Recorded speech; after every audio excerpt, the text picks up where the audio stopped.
एक बार भगवान दुविधा में पड़ गए कि कोई भी मनुष्य जब मुसीबत में पड़ता है तब मेरे पास भागा भागा आता है और मुझे सिर्फ अपनी परेशानियां बताने लगता है।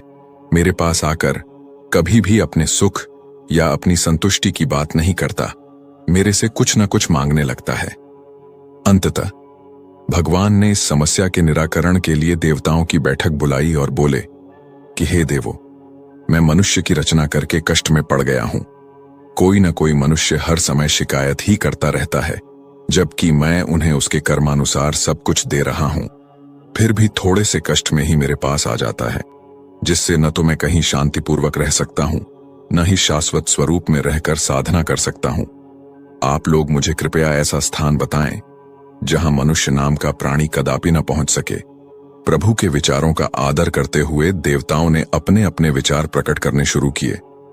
गणेश जी बोले, आप हिमालय पर्वत की चोटी पर चले जाएं। भगवान ने कहा, यह स्थान तो मनुष्य की पहुंच में है, उसे वहां पहुंचने में अधिक समय नहीं लगेगा। इंद्रदेव ने सलाह दी कि आप किसी महासागर में चले जाएं। वरुण देव बोले, आप अंतरिक्ष में चले जाइए। भगवान ने कहा, एक दिन मनुष्य वहां भी अवश्य पहुंच जाएगा। भगवान निराश होने लगे थे।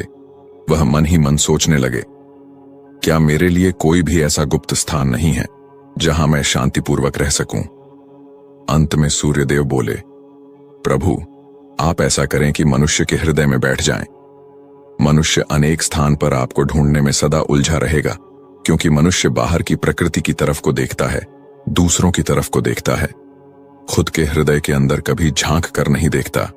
इसलिए वह यहां आपको कदापि तलाश नहीं करेगा।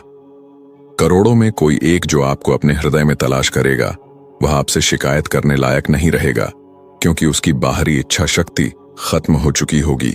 ईश्वर को सूर्यदेव की बात पसंद आ गई। उन्होंने ऐसा ही किया और भगवान हमेशा के लिए मनुष्य के हृदय में जाकर बैठ गए।